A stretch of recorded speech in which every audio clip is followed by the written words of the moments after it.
What's up, everybody? Welcome to another episode of the Conversation Station. This episode we're going to be checking out and talking about my Power of the Atom comics. I have a couple more, but I'm just going to be doing these ones for today. We'll go through them, look at the ads, and talk about the storylines. First one we'll show and talk about is Power of the Atom number 15. This one sees the Atom fighting a criminal or a villain called Humbug. And as he's trying to figure out why this person keeps popping up every single place that he is, he finds out that it was a robot created by a company that was trying to get his attention. Two scientists were just trying to get his attention and trying to, just gauge how strong he was. And this thing went crazy and basically tried to kill the Atom and ended up almost trying to kill two of his friends as well. So got a nice little comic book convention ad right here with a long-eared Batman. It's pretty awesome. The Atom shoots himself basically into the back of this thing's head, and once he does that, he's able to expand, leading to obviously a really painful destruction of this robot. At the end, he kind of talks about how he's tired of everybody asking him to be a part of their team, and it shows how some of the members of the Justice League as well. Talking about how he's just kind of tired of everyone wanting something from him and wanting a piece of him. And on the back we got a cool Capcom ad with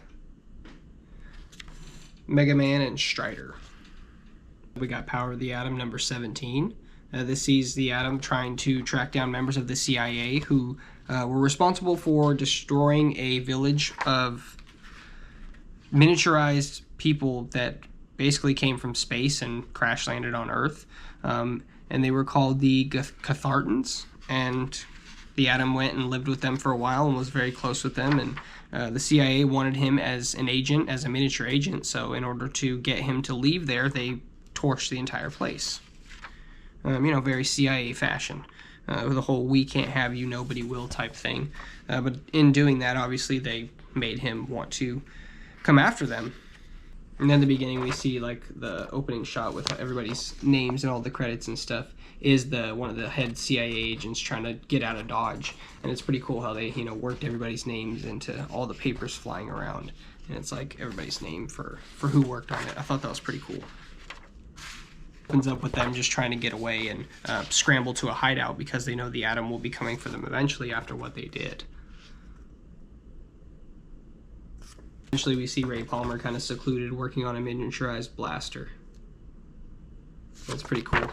During this point he kind of goes mad, everybody just thinks he's crazy and like on a rampage, but I mean he is. They killed an entire village full of people and think basically nobody's going to do anything about it, and nobody can do anything about it except for the Atom. I think it's really awesome how they show him jumping through the phones to like get through places. I would really love to see that like incorporated in a movie if they, when they bring the Atom into live action. To see him be able to just, jump through while everybody else is kind of able to fly around, it would be a really cool way to see him get there.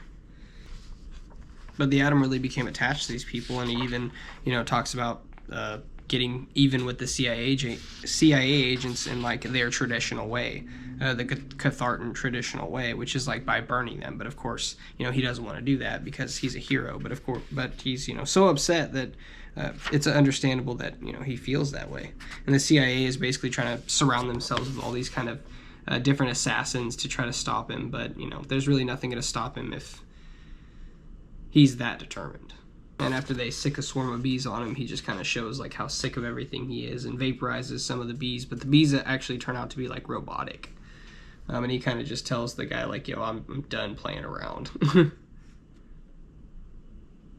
So of course he's able to use his mini blaster on the main guy that destroyed that village.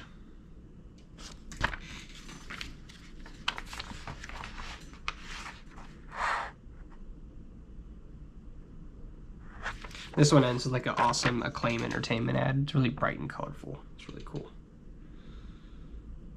And on the back, it's got like an advanced Dungeons and Dragons thing. Up we got Power of the Atom number 18. This one's titled The End. It's really awesome. It brings everything that he's been through to a close. After vaporizing that guy with his mini blaster, everybody assumes that he just kind of went on a rampage, and the agents that got attacked at where the Atom was, they're presumed missing. Nobody knows if they're dead, alive, or what. So nobody knows what happened, and his friends assume that he's killed some CIA agents, which of course they should have given him the benefit of the doubt. I mean, come on, he's the Atom. But, you know, they obviously freak out and want answers and want to know exactly what happened. So he just kind of shows up and hands them a story and is like, here's what happened. Here's the book I promised you. And he just kind of goes to leave, and they, you know, they're like mad and obviously want answers anyway. And then we also have a really cool ad for Teenage Mutant Ninja Turtle cereal. It's really cool. Little, you know, book, little manuscript that he gave them. It kind of takes him through his early life and, you know, what led him up to this, which is, you know, his early life as the Atom, and, you know, how he got married, got divorced, and he kind of ran away to the forest, joined this tribe, and ended up basically creating a miniature version of the life that he already had. And it was just kind of a mimic, and then it all ended up getting torched, and, you know, obviously he felt extremely responsible just for being there. So, you know, the manuscript explains that, you know, he blasted all these people, and that's about as far as, you know, his friends and colleague reads before they start freaking out and wanting, you know, more answers, calling him a murderer and stuff like that. So eventually, you know, they stop him, try to attack him, and say, "Hey, you're not leaving here without explaining it to us." And he's obviously still, you know, kind of like whirling from everything that's happened. So he, like, you know, just tells them, like, "Yo, get off of me." But he's, you know, obviously calms down, sits down, and is like, "All right, let me explain. How far did you guys read into the story?" And they explain, like, "Oh, we only read this far in." So after that, he's able to explain, "Well, I didn't kill them. I only shrunk them down to give them a taste of their own medicine." And his comments to them is like, "Well, now you're the same size as them. I hope the world treats you as good as, you know, as good as you treated, you know, or better than you treated the others." And, you know, obviously that's the best revenge that he could ever give them. And, you know, what the CIA wanted anyway was mini agents. So that's exactly what he gave them. He shrunk down a bunch of people and said, "Here, these are your prisoners, agents from now on. I'm not going to do your dirty work, but here you go." And he did it as a punishment for these tiny people, because he knows just at that size they're obviously going to be taken advantage of, and they're not going to be cared about, because that's just the way that they are. That's the way that the government is. And then by the end, obviously, his friends feel bad for ever doubting him and thinking that, you know, he had any intentions to kill people and stuff like that. But, you know, obviously it's just a part of a hero's journey to go through things, you know, and sometimes they make questionable decisions, and you just kind of got to wait it out and see what the result is. It's also got like a cool, like, great Batman deal. It's a special offer. You get Batman to Detective subscription order, and, like, it's just a bunch of comics and stuff like that, but it's a cool shot of Batman with a smoking bullet hole in his chest. I just thought that looked really sick. Say that, you know, he wants to change his face and change his clothes and everything about him, and just go to where people don't know him, since his identity's been exposed. And this panel right here is explaining that he could be anywhere, could be anyone, and, like, well, if Ray Palmer's dead, then, you know, they say, long live the Atom. Last but not least, we got Power of the Atom number 8. This one sees the Atom fighting an enemy called Kronos, and he is a time-based enemy who has powers that can manipulate time, and he uses that to actually basically kill a Thanagarian. It says in the previous comic that the Atom struck a truce with him, but since whatever war that was being held was over, now Kronos is absolutely going to be a thorn in the Atom's side. And as I said, he uses a time-based machine to progress the lifespan of a Thanagarian and basically turn him to an old skeleton man, which is pretty crazy. Right here we see Green Lantern giving the Atom a ride over to where this Thanagarian's body is being held.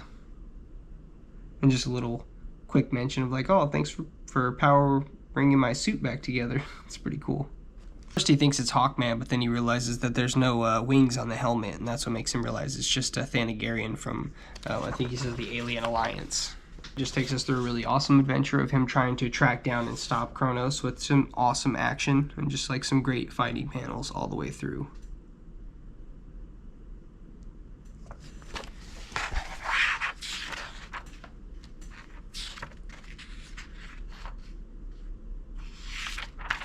And it's like, just for the next few pages, it's pretty much just kind of non-stop action. And it's really cool. And eventually, you know, it's just really him left standing.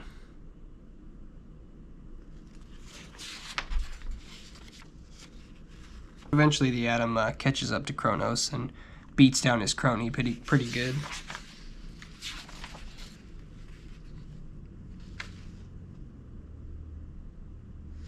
But right as the Atom is trying to capture him, he kind of sets off a time like bomb, basically. I think it was meant to take him back somewhere, but instead it kind of overloaded and just went crazy.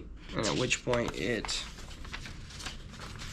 exploded, causing this very large scene. It's a really awesome full page. And on the other side we got Mr. Miracle.